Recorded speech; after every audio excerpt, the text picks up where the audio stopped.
Nero बचपन से ही बहुत नटखट था और उससे बड़ा शैतान आज भी कोई नहीं। उसने साबित किया है कि मगरमच्छ के बच्चे के साथ खेलते हुए जिसने भेड़ों को साधना सीखा हो, वो अपनी इस साधना के दम पर पूरी दुनिया को साध सकता है। चूहों पर सफल प्रयोग के बाद जुमलों के सुरों से सजी नीरो की बांसुरी ने ही भेड़ों को एक ताल पर उछलना सिखाया है। नीरो को भले ही ऐतिहासिक रूप से बांसुरी वादक के रूप में अधिक याद किया जाता हो, लेकिन वो एक शासक था, है और रहेगा तब तक जब तक उसकी बांसुरी बज रही है या फिर उसके पीछे भेड़ें चल रही हैं। नीरो की इस अदा पर तो उसके विरोधी भी रश्क करते रहे हैं।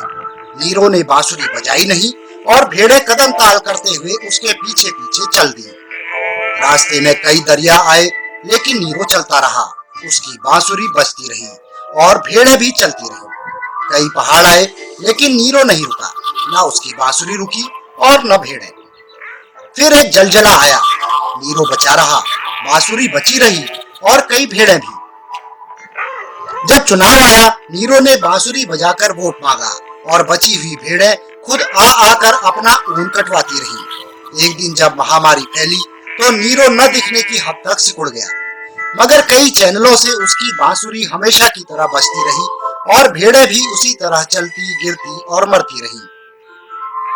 नीरो सालों से लगातार चल रहा है और साथ में उसकी बांसुरी भी। भेड़ों को तो चलना ही है, लेकिन उनकी अहमियत अब भीड़ से ज्यादा नहीं है, जो वक्त आने पर अपने मुड़े हुए सींगों से नीरो और उसकी बांसुरी की रक्षा करे और अपने खुरों से भ्रम की धूल उड़ाकर नीरो के हुनर को सलाम करे।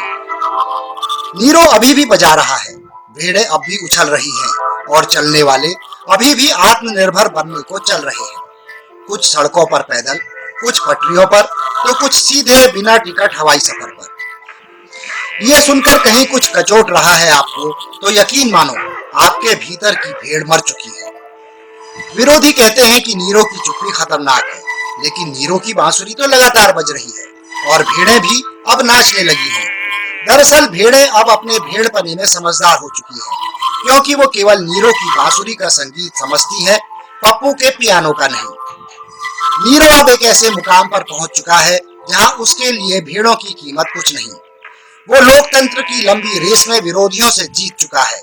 उसने दौड़ा दौड़ा कर अपने बाड़े में सबसे ज्यादा भेड़ें जमा करने का रिकॉर्ड बनाया है।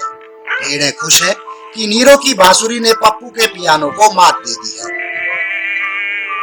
नीरो चाहता तो अपने अहंकार की कुछ मात्राएं मिटाकर नर बन सकता था, लेकिन नीरो का असल निशाना तो नेहरू बनने का है, इसलिए उसने अपनी मात्रा कुछ और बढ़ा दी है। कद को बढ़ाने के हकीमी नुस्खे को जानने के बाद नीरो ने बांसुरी भी ताक पर रख दी है और अब वो लिखने लगा है। इसीलिए भेड़ें भी अब पढ़ने लगी हैं और अपनी एक लय में की गई जुगाली का झाग छप छप करके देश के इतिहास, भूगोल, वर्तमान और भविष्य पर फैलाने लगी है। ये भेड़ें पढ़ लिख तो लेती हैं, लेकिन सिर्फ वही जो नीरो की बांसुरी ने सुरबद्ध किया हो। उनकी भाव भंगिमाएं वक्त के साथ कभी नहीं बदलती, तभी तो वो भेड़ें कहलाती हैं, इंसान नहीं।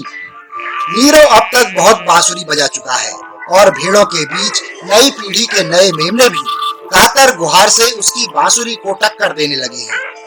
माँ की उनकी कातर लेकिन कर्कश आवाज नीरो की मातृ साधना में विघ्न डाल रही है। समस्या बढ़ती देखकर नीरो ने पढ़े लिखे मेमनों के आगे उन पत्रों को डाल दिया है जो उसने अपनी माँ को बचपन में लिखे थे। उन्हें पढ़कर सभी मेमने फिलहाल सहम कर अपनी अपनी माओ की गोद में दुबक गए हैं।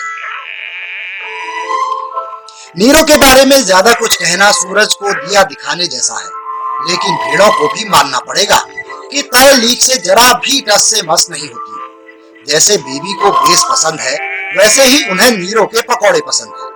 कोई समोसे को पकौड़े का विकल्प बना दे तो भी उन्हें चलेगा, लेकिन जब तक उनकी बांसुरी बज रही है, तब तक नीरो की लय पर कूदने का उनके पास कोई विकल्प नहीं है।